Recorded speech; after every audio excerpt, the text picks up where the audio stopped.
They just finished up their second scrimmage of the season. The next time they put on the pads, it'll be real. Denim, are you ready? Yes, sir. All right, so like I said, you guys just finished up your second scrimmage. You played 2 scrimmages, one last weekend, one today.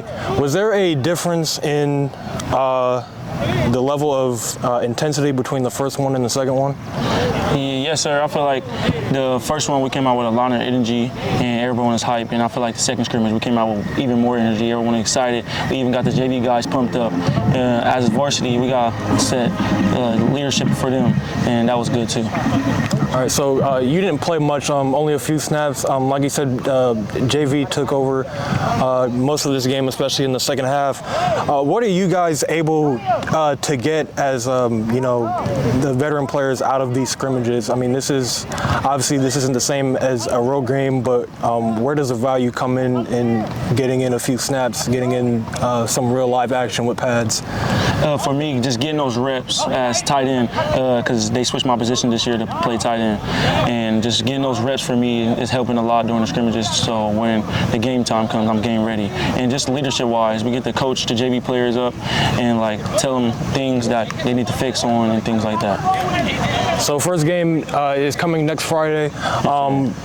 What is some of the things that you guys have done over the summer to kind of get ready for that game? What needs to happen next Friday in order for you guys to set the tone for the season? We set the tone whether we're getting the ball offense or defense first.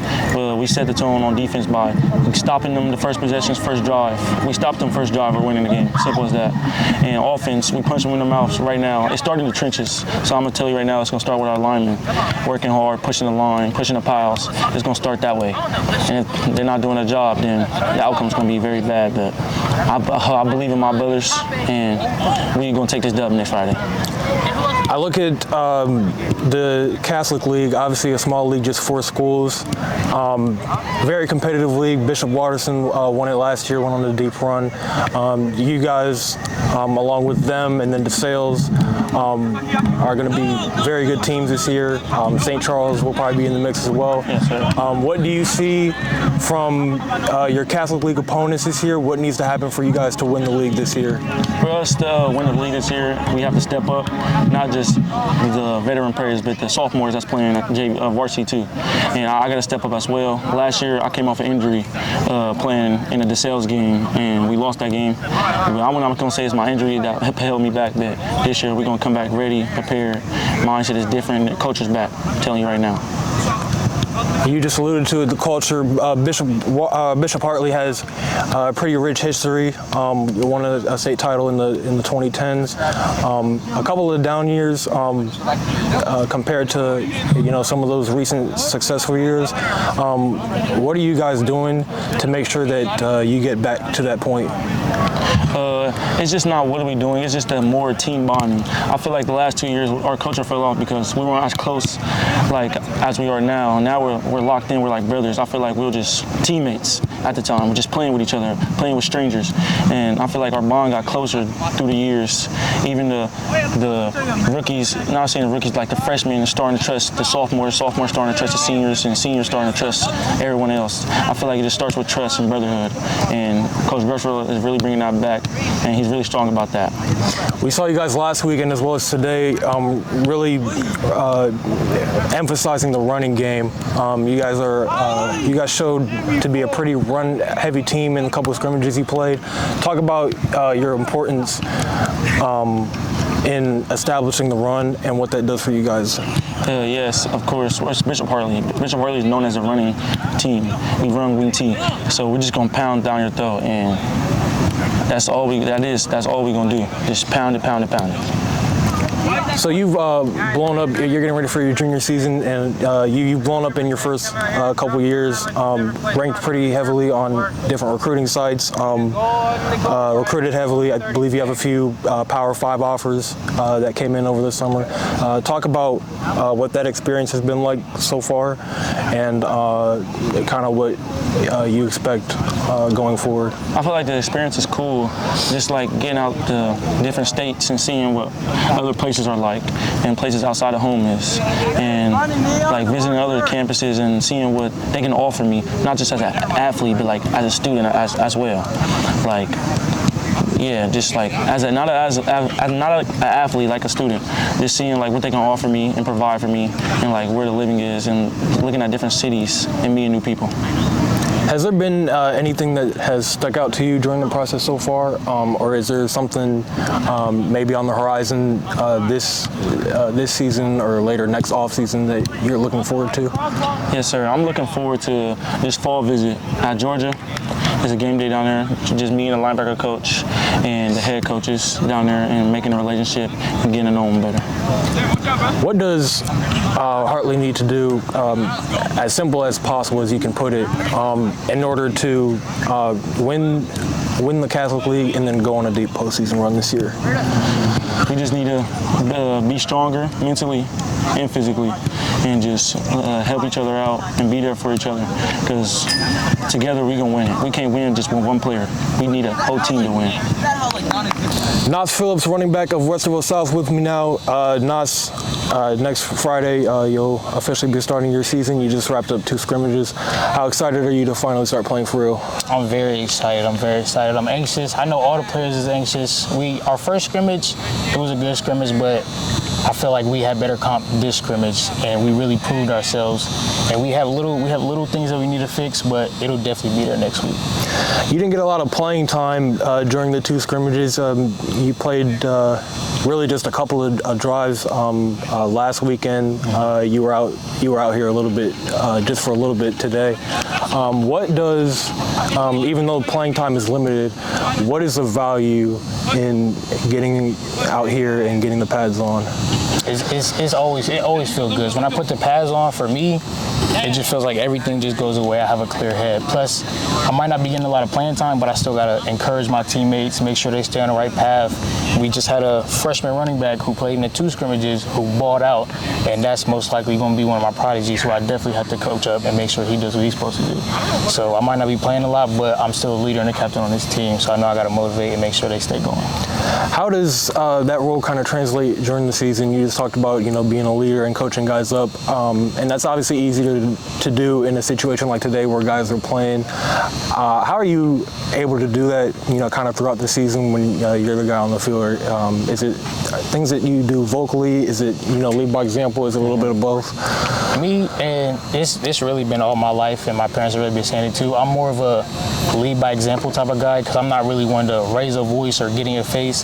But this year, being a senior and being somebody who's one of the main factors on the team, I know that my role has to be also lead by example, but I also have to speak up and be vocal and let people know what they're doing wrong and make sure they stay motivated and just bring it all together. So I just got to make sure, especially when we get to the playoffs too, with the harder teams, I just got to make sure we always stay uplifted even when we get down, and just make sure we always have high spirits. You had a successful season last year, District Player of the Year.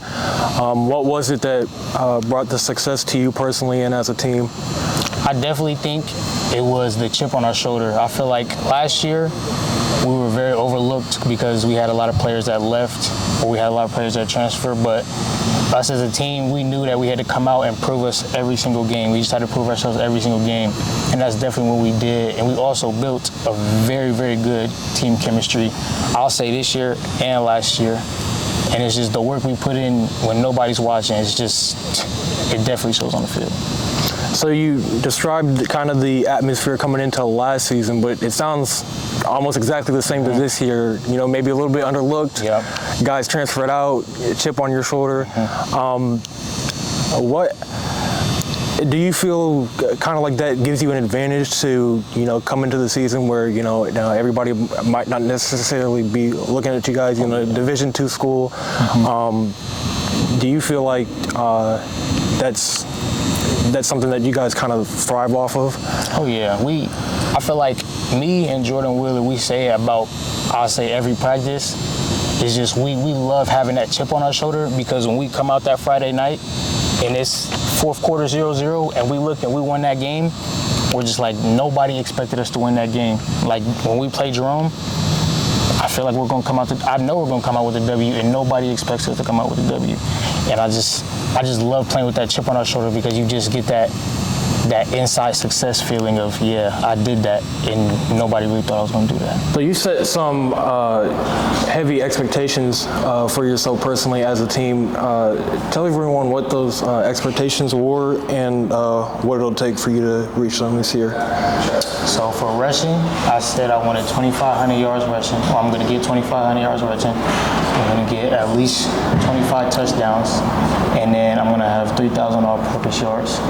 And then it's definitely going to take, like I said, our team just coming together and making sure we're all doing our responsibility and not blaming each other, and just myself, just the work that I got to put in to make sure that to get those goals, I also have to make sure our team gets to the next level too and make it to the next game. You guys are in a pretty big OCC division. A lot of talented teams in the group. One team in particular, Big Walnut, big game against them. Your win over them last year pretty much was the deciding factor in you guys winning OCC. What do you kind of see from them as, in terms of competition? What are you kind of expecting from that game? I know you guys play them again this year.